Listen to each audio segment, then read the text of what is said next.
bright ang future ng counter-flow youth. Ay handa niya. Happy anniversary, counter-flow youth.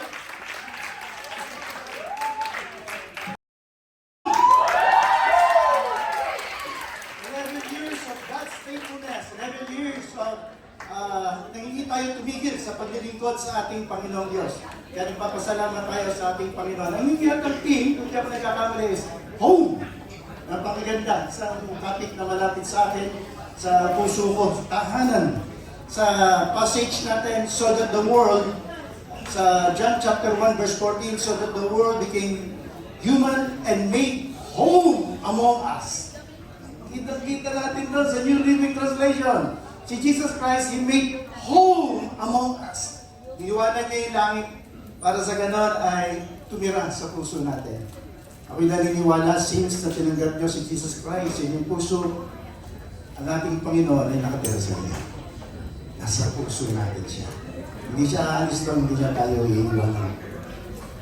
Yung presence niya ang magsusustain sa atin. He will guide you and set you apart for His purpose. Just as He promised in Joshua chapter 1 verse 9, the Lord your God will be with you wherever you go. Kahit saan kayo magpunta, kahit umuwi ka ng Pilipinas, kasama mo si Lord. Kahit mag-migrate ka sa ibang bansa, kasama mo si Lord. Sapagkat nakatira siya sa atin. At nais ko lamang kayong encourage sa isang salita lang. Being a Christian, ang tendency sa atin mga youth ay makipag-compromise. Makipag-conform sa takbo ng mundo. Minsan pinakain ka ng mundo, hindi wala. Pero ito, sasabihin ko sa inyo. As a Christian, tayo ay distinct. Banggitin nga natin, distinct. Minsan pa, distinct. Ibig sabihin ito, kakaiba ka. Iba tayo sa mundo. Kaya huwag kayong papayag, boy, Christian, non-Christian, pare-parehas lang yan. No, no. Iba ka. Iba ka magsalita. Iba ka mag-isip. Iba ka sa mga commitments mo. Iba ka mag-honor ng parents mo.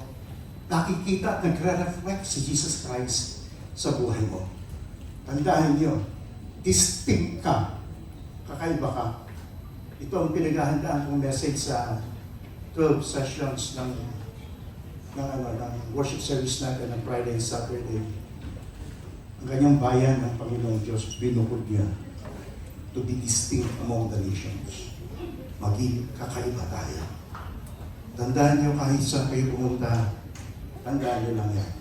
Iba ka, anak ka ng Diyos. Binukod ka ng ating Panginoon.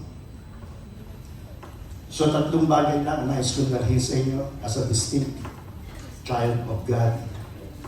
Guard your hearts and keep it close to the Lord. Paging malapit tayo sa Diyos sa kanyang salita. Live in such a way that people see Christ's presence in your words, in your actions, and in your choices. Be bold in your witness, unashamed of your faith, and unafraid to be different for God's glory. Kung tatanungin niyo ako kung ano na ang future ng counter-flow youth, humanda na kayo. Bright ang future ng counter-flow youth. Ay handa niya.